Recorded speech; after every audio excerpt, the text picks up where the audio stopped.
Mhm.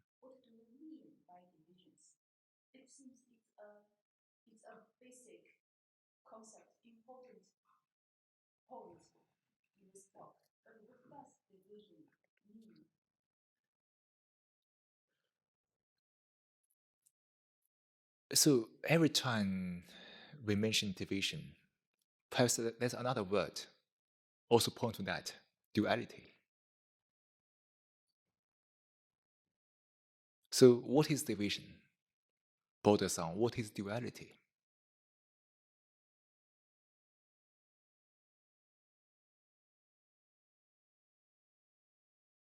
So the mind always trapped in different categories.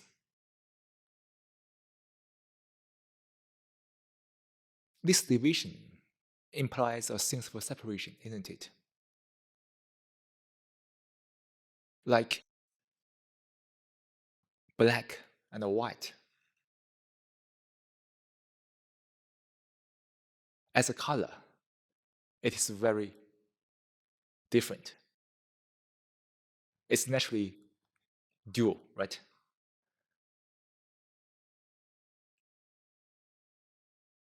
So there's something in this world has a clear demarcation. That's no problem. But when we look closely at our life, at our thinking, most things actually are not clearly demarcated. Even we think about day and night, we think, oh, it is white, it is black. But when we look around this whole day, the day and night is never clearly demarcated. It always from light into darkness gradually, and also from darkness to light gradually. But conceptually, we tend to easily think, oh, day is day, night is night. You see, as long as we think by making effort, it creates a division. Division means separation. We think the day and night is not connected. And that separation seems to be dominating us in every way. And that feeling of separation comes from these numerous divisions. It's the problem, it's the root of all the conflicts.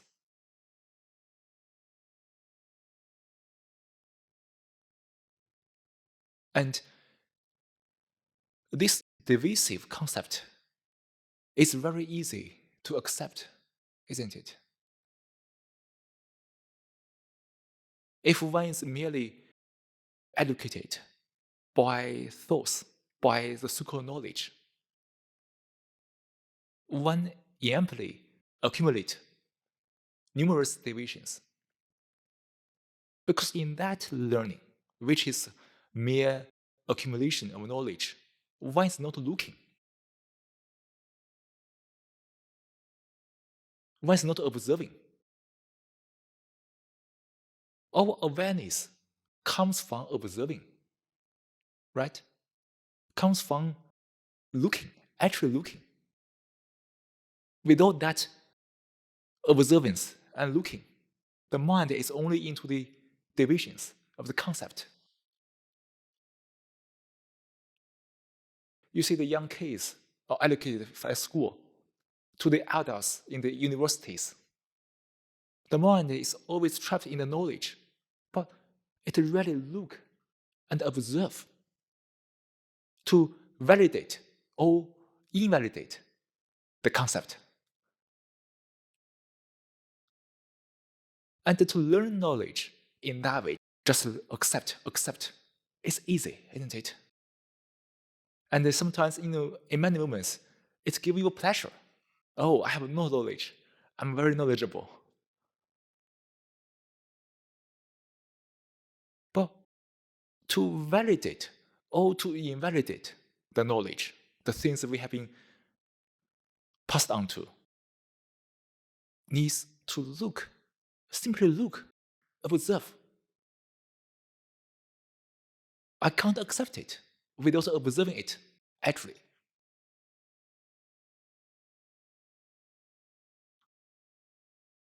So, another example, the numbers 1, 2, 3, 4, 5. We use that number to calculate or to measure.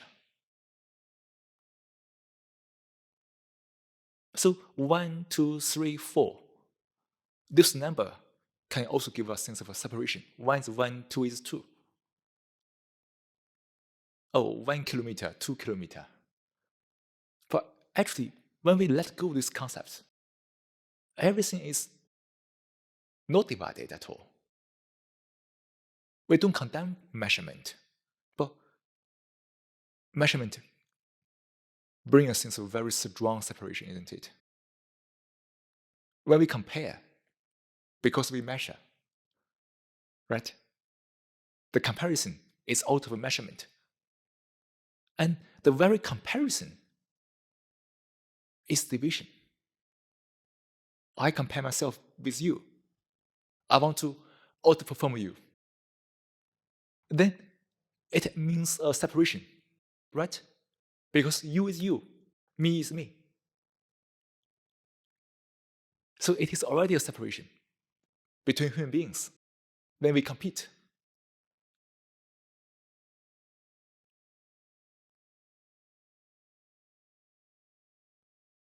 You see, this is all the issues of the consciousness.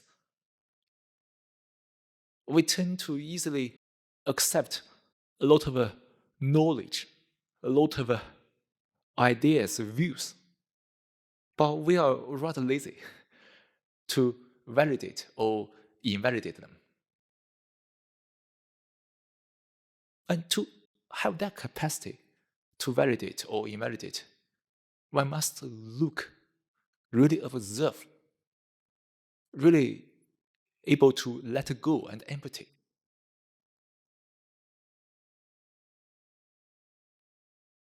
When the mind is really learning, not as the accumulation of knowledge, but really look at each moment, the mind is aware. Therefore, the mind is free, not trapped in any divisions.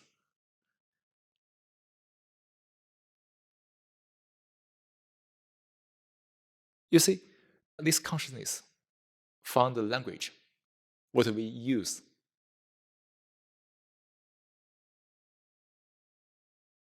To any idea, concept. They are all conveying this separation in all kinds of forms.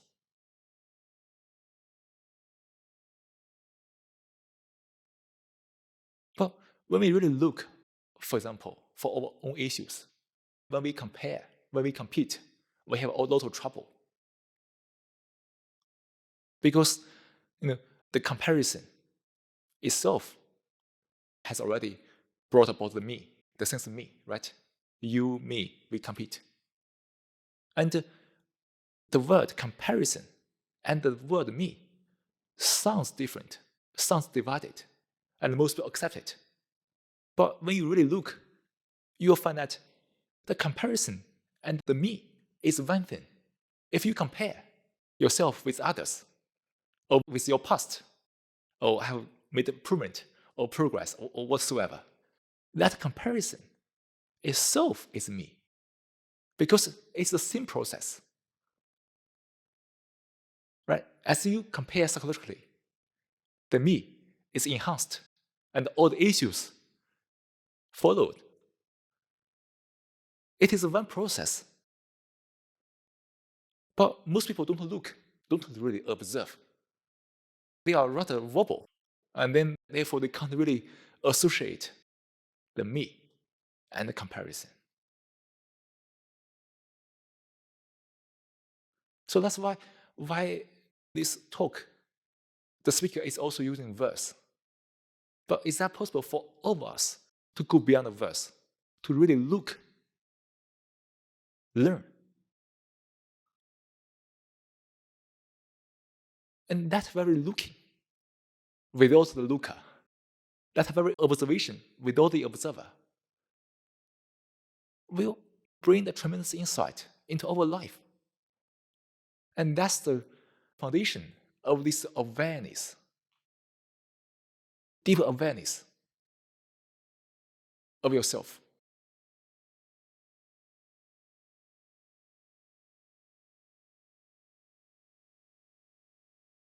So that's why we can still speak, we can still think. But can this thinking be free of any deviations? Which means that we not only think, we must also look. In this case, thinking can stay in the right place.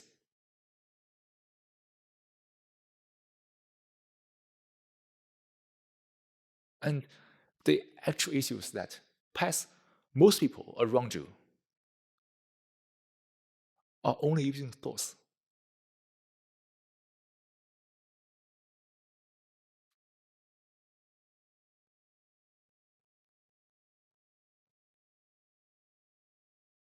And they don't really look. And can you not conform to that? Can you really look in your life? The very doing that means that you've already stopped conforming.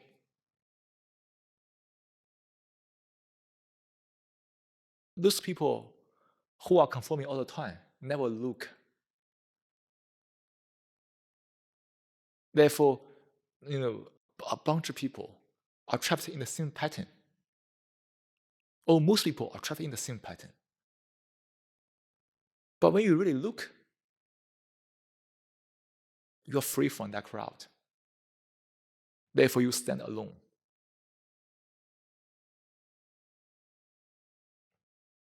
And that aloneness is the beginning of getting insight into everything.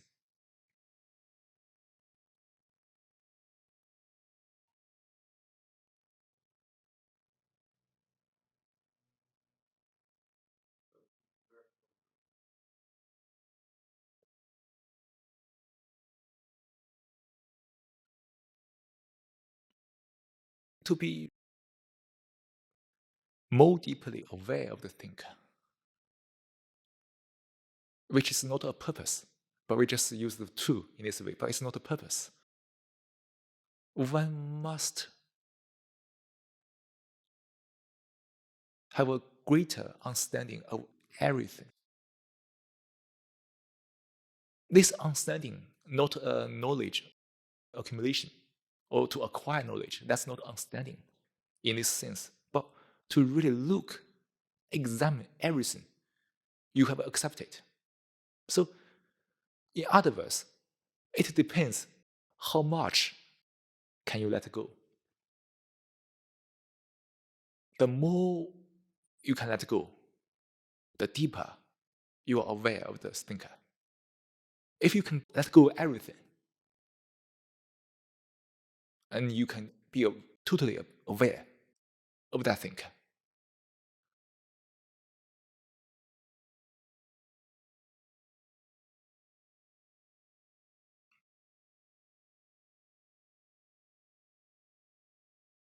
because as we said in the session, the difficulty is to let go.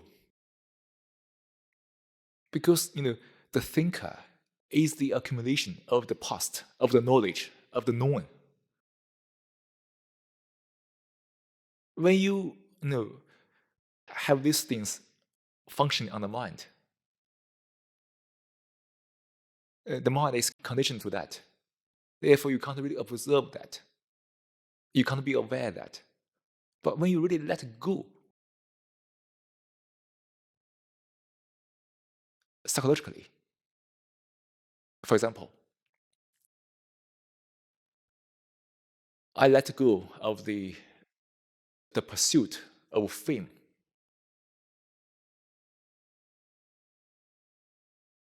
When I really let go of that, I'm aware of the thinker that has this tendency all the time to seek fame, to be famous. If I don't let go of that, my life is dominated by that, right? I'm always want to be famous or in all kinds of ways.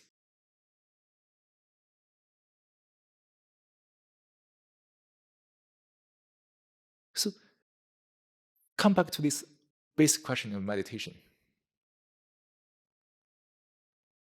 We tend to think that gradually we can be more intelligent, more balanced.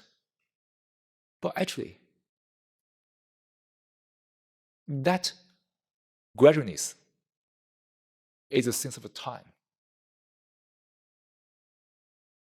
Time is a thought, isn't it? Physically, we grow, right, from a baby to a man, to a woman.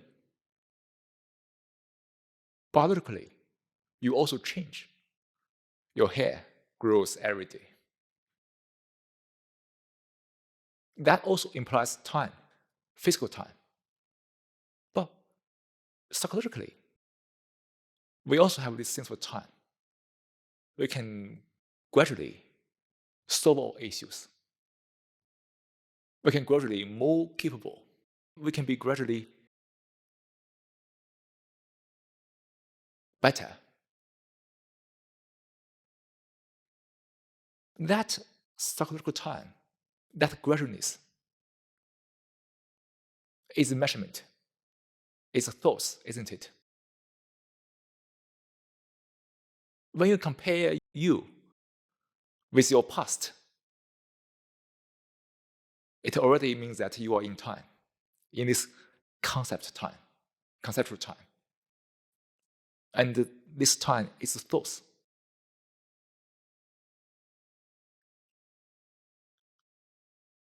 But the true meditation is just let go.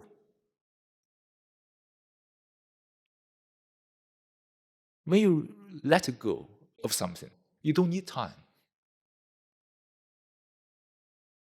But when the mind doesn't want to let go, time comes in as an excuse. I will be back tomorrow. I will let go tomorrow. So you see, the real change has nothing to do with time. It is a matter of how much you can let go now.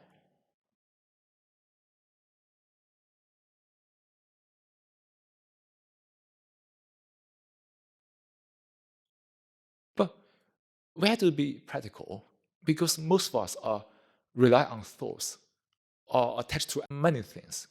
And the mind has established the security based on that. When you really let go of them, I think I shouldn't say that. It's too tricky. But when the mind let go everything radically, the mind must be able to withhold this turbulence, temporary turbulence. Because the mind has relied on those things for security. When you let go of it, the mind immediately is dragged into fear, despair. Though it's temporary, but it can be a challenge.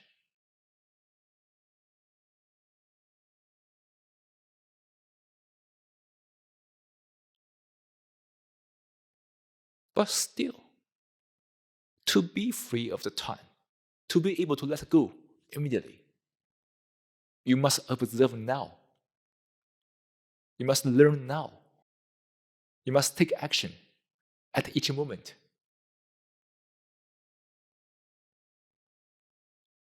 So you must live life now without the time.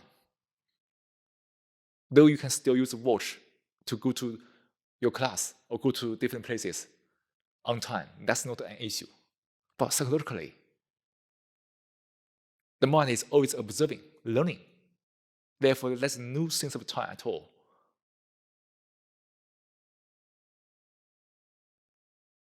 And only in that state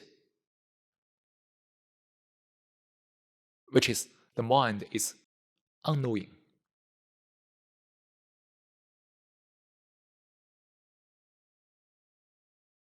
The mind is not measuring, it's not comparing, does not function in time as a concept. In that state,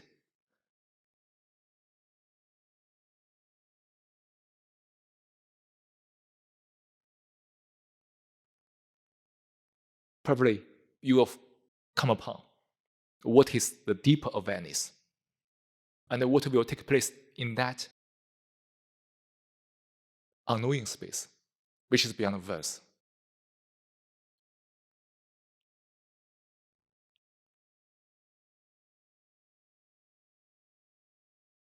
And in that unknowing space, if you can do at each moment you're living, letting go has already taken place.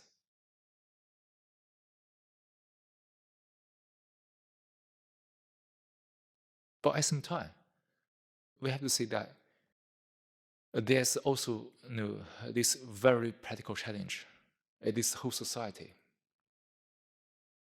with numerous influences, control, demand,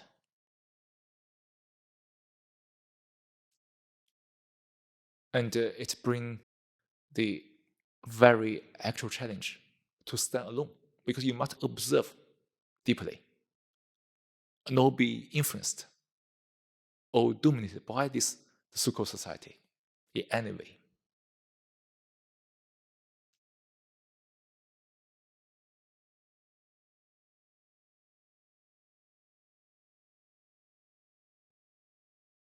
And also very important is don't seek anything mentally. Don't seek anything psychologically. Because the very seeking to achieve something is the process of being attached.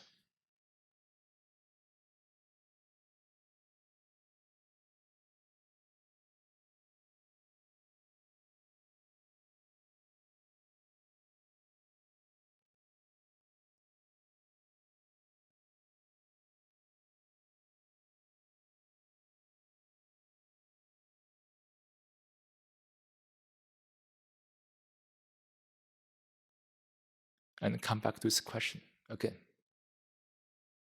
What matters is whether you can really observe.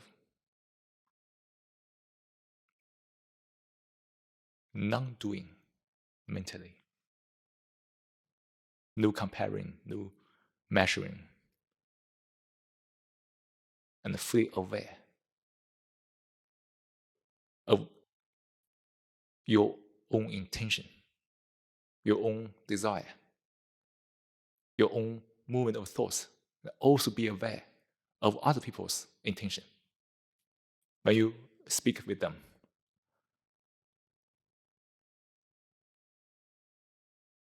And not get trapped by verse. So all those corresponds to tremendous observation and action.